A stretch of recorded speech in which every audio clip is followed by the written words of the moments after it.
오늘 일어난 지 얼마 안 돼서 영상을 찍게 되었어. 일단은 오늘 얘기할 거는 가정폭력에서 벗어나는 방법. 물론 성인 기준으로 내가 얘기를 해줄게. 일단 탈출을 하려면 어느 정도 돈이 필요하겠지. 돈이 필요하기 때문에 네가 알바나 아니면 직장을 구해야 돼. 특성화고에 다니는 아이들은 어느 정도 뭐 선생님들의 도움을 받아서 직장을 구할 수도 있고, 조금이라도 가지고 있는 자격증으로 직장을 구할 수 있겠지만, 뭐 인문계나 뭐 특성화고를 제약하지 않는 어떤 다른 부류의 고등학교 아이들은 자격증이 없을 수도 있는 거고, 직장에 다니기에는 조금 한계가 있을 수가 있어. 그래서 일단 아르바이트로 카페나 서빙, 뭐 백화점도 있을 거고, 여러 가지 서비스직에서 할 수 있는 알바를 일단 구해서 돈을 버는 걸로 시작했으면 좋겠어. 일단 돈을 버는 것을 너네 부모님한테 모르게 해야 해.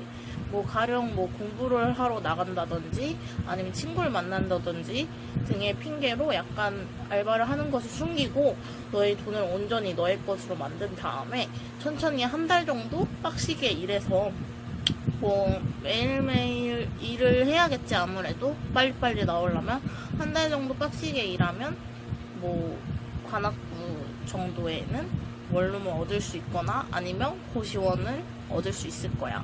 그럼 고시원을 나는 솔직히 처음에는 고시원을 추천하는 게, 고시원에서는 밥, 김치가 제공이 되기 때문에 일단 네가 밥, 김치라는 요소에서 일단 취할 수 있는, 세이브할 수 있는 돈이 많기 때문에 뭐 한 3달, 4달 정도는 고시원을 추천하고, 근데 여기도 이상한 사람들이 되게 많기 때문에 일단 되도록 빨리 탈출하는 방향으로 알바든 직장이든 뭐 탈피할 수 있는 방법을 찾아서 돈을 점점점 모은 다음에, 뭐 관악구 쪽은 조금 보증금이 싸게 나온 데가 많거든. 100만원부터 시작하는 데도 많고, 잘 네가 조중하면 50만원부터 시작하는 데도 많기 때문에 그런 데로 일단 탈출을 하길 바라고. 그리고 두 번째는 전입신고 문제야. 네가 만약에 갑자기 집을 나가면 가족 측에서는 주민등록 말소라고 주민등록을 없애버리는 일을 만들 수가 있어. 그러면 네가 주민등록 번호를 찾는 데 있어서 벌금을 내야 하기 때문에 전입신고는 필수인 상태인데, 전입신고를 할 때 주소 비열람 신청이라는 것을 할 수가 있어. 그래서 주소 비열람 신청을 일단 여성의 기준으로 말했을 때는 1366이라는 여성긴급보호소라는 곳에서 일단 입소를 해서 입소 확인증을 받으면 그 주소 비열람 신청 서류가 완성이 돼.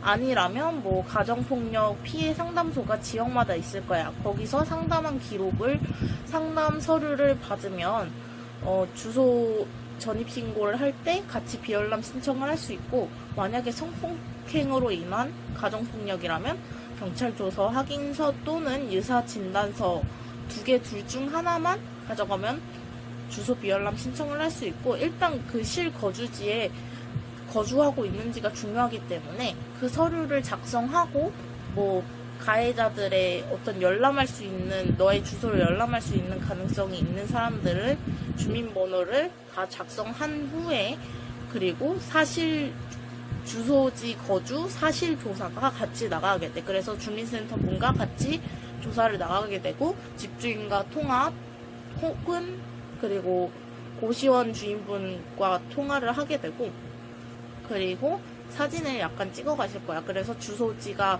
여기 거주지가 확실하다는 게 알려지게 되면 결제가 됐다고 전화가 오시고, 그러면 너는 안전한 생활을 할 수 있어. 근데 만약에 직장을 얻은 경우에는 뭐 정규직이든 뭐 계약직이든 어쨌든 조금 더 알바보다는 안정적으로 살아갈 수 있잖아. 근데 만약에 카페 알바나 백화점 이런 일을 하고 있는 아이들은 나는 평생 이런 일만은 할 수 없잖아요 라고 말을 할 수가 있어.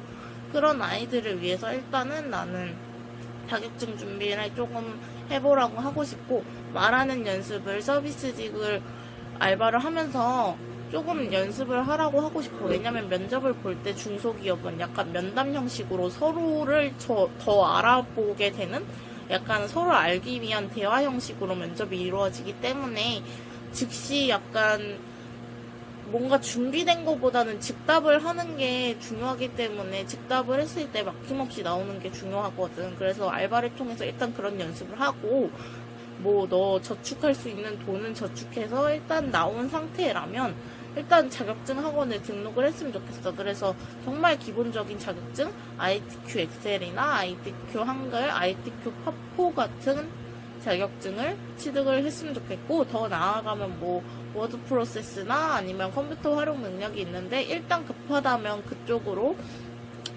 뭐까지는 공부를 안 해도 될 것 같고, 그 정도 자격증 안에서 일단 A라는 등급까지는 받았으면 좋겠어. 왜냐면 ITQ는 정말 초등학교 수준도 딸 수 있는 자격증이기 때문에 A가 안 나오면 솔직히 의미가 없는 자격증이야. 그래서 일단 자격증 항목을 만들어 놓고 네가 중소기업 면접을 봤을 때 어떠한 서비스직에서 일한 경험을 바탕으로 할 수 있는 일을 찾아야겠지? 나는 일단 서비스직에서 일을 하진 않았지만 스피치 대회나 아니면 뭐 말하는 스킬을 많이 익혔기 때문에 광고 영업직을 택했어. 그런 경우로 네가 잘할 수 있는 게 무엇인지, 그리고 일단 면접을 보기 전에 서류를 넣고 이 회사는 무엇을 하는 회사인지, 뭐 광고 회사라면 어떤 광고를 취급하고 그리고 어떤 광고를 하는지, 그리고 회사 구조는 어떻게 돌아가는지 등의 정보를 충분히 파악하고, 우리는 뭐 자사 플랫폼이 있기 때문에 나는 그 자사 플랫폼에 대해서 얘기를 할 수 있게끔, 내가 블로그 체험단에 직접 참여한 적도 있었고 블로그를 운영한 적도 있었기 때문에 그런 경험을 얘기해서 면접에 통과한 케이스고, 그리고 내가 일을 충분히 할 수 있다는 유지를 확실히 면접에서 보여주는 게 좋아. 그렇다면 너는 일자리를 빠르게 취득할 수 있을 거야. 솔직히 일단 일을 구했다고 해서 거기서 끝이 아니라 연장선이라고 볼 수 있을 텐데, 일단 어린 나이라는 것으로만으로도 회사에서 많은 것을 조금 봐주는 것이 있지만, 더 나아가서 봤을 때 완벽해지려면 어느 정도 완벽한 사회인이 되기 위해서 노력을 해야겠지? 어리다는 나이만으로 조금 그것을 다른 사람들이 감내하고 있는 것을 피하려고 한다면 나중 가서는 넌 나이 먹고 왜 그러니? 이런 소리를 들을 수 있기 때문에 내가 들었던 이야기를 몇 가지 해줄게. 나는 일단 나도 피해에서 해방된 지 얼마 안 됐기 때문에 나의 감정이 회사에서의 태도가 되는 적이 많았었는데, 뭐 예를 들어서 일관적으로 무표정으로 있는다던가 어색하게 웃는다던가 약간 그런 식의 태도를 많이 보였는데, 동기 언니가 나를 생각해서 솔직히 말해주더라고. 진주씨가 어려워서 그럴 수도 있는데 진주씨의 개인적인 감정이 회사에서의 태도가 되면 안 되고, 싫어도 좋은 척, 좋아도 뭐 그 사람이 싫으면 싫은 척, 뭐 좋다 싫다를 뭐 척할 수 있는 거를 할 수 있어야 한다라고 말을 해주더라고. 근데 나는 그런 말을 해준 것에 대해서 되게 고마움을 느꼈거든. 왜냐면 다른 사람이었다면 뒤에서 얘기만 하고 끝냈을 이야기들을 나에게 해준 것에 대해서 너무 고마움을 느꼈고, 그 뒤로는 최대한 밝게 웃을 수 있고 좋은 일만 회사에서 생각할 수 있도록 하고 있고, 회사에서 사실 나는 심할서를 쓴 적이 있어. 내가 약을 잘 때 먹는 약을 복용하고 있는데 그걸 잘못 과다 복용해서 회사에서까지 잠이 덜 깬 상태로 출근을 했었고, 나는 사람들이 부르는데도 불구하고 깨어나지 못한 상태로 꾸벅꾸벅 졸고 있던 거야, 일을 하면서. 근데 나조차도 언제 잠들었는지 모르겠고, 내가 유도하지 않았던 건 사실이지만 뭐 회사의 분위기를 흐린 것도 사실이기 때문에 심할서를 작성했고, 그날 울면서 혼나면서 다시 마음을 다잡은 계기가 되었어. 그래서 뭐 차장님께서도 열심히 하자고 웃으면서 우리 일해보자고 말씀을 해주셔서 다행이지.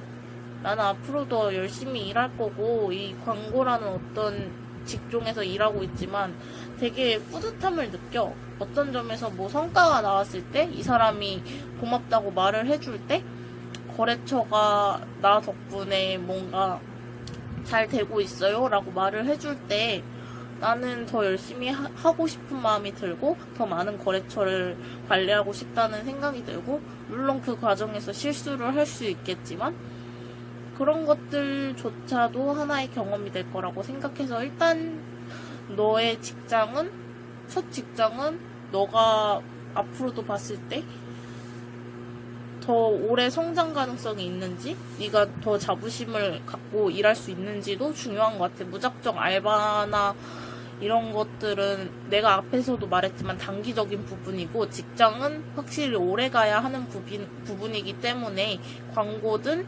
사무직이든 어떤 영업직이든 네가 잘 할 수 있고 네가 자부심을 느낄 수 있는 부분에서 일을 하는 게 맞다고 생각해.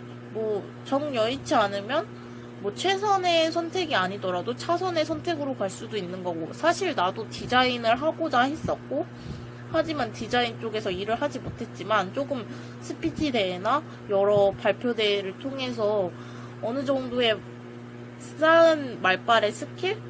그런 것들을 통해서 영업직을 지원하게 되었고, 뭐 사무직보다는 내가 영업직이 잘 맞는 것 같더라고. 그래서 지금은 뭐 매출도 괜찮게 초반이지만 찍고 있는 중이고, 내 일에 대해서 자부심을 느끼고 있어. 월요일 날도 미팅을 갈 예정이고, 혼자지만 뭐 서툴 수도 있고, 미팅에 가서 계약에 성공하지 못할 수도 있지만, 그래도 나는 그게 하나의 경험이라고 생각하고 좋게 생각을 할 거야.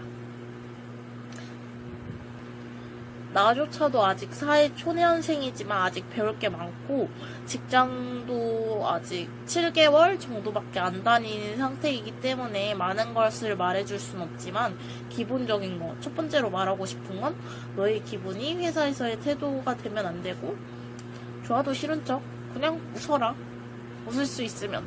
근데 나는 진짜 억지로 웃는 걸 못해서 그런지 모르겠는데, 최대한 나도 억지로 웃어본다고 웃어보는데 다 티가 나나 봐. 역시 숨기지 못하는 스타일들은 조금 티가 나는 것 같고, 그래서 일단 회사 생활에서도 어느 정도의 가식적인 부분이 필요한 거는 사실인 것 같아. 오늘은 이쯤에서 영상을 마치고, 마지막으로 구독과 좋아요 해주면 좋겠어. 앞으로도 가정폭력 피해와 그리고 내 생활, 나도 얼마나 잘 살아갈 수 있는지 보여줄 테니까 앞으로도 지켜봐줘. 안녕.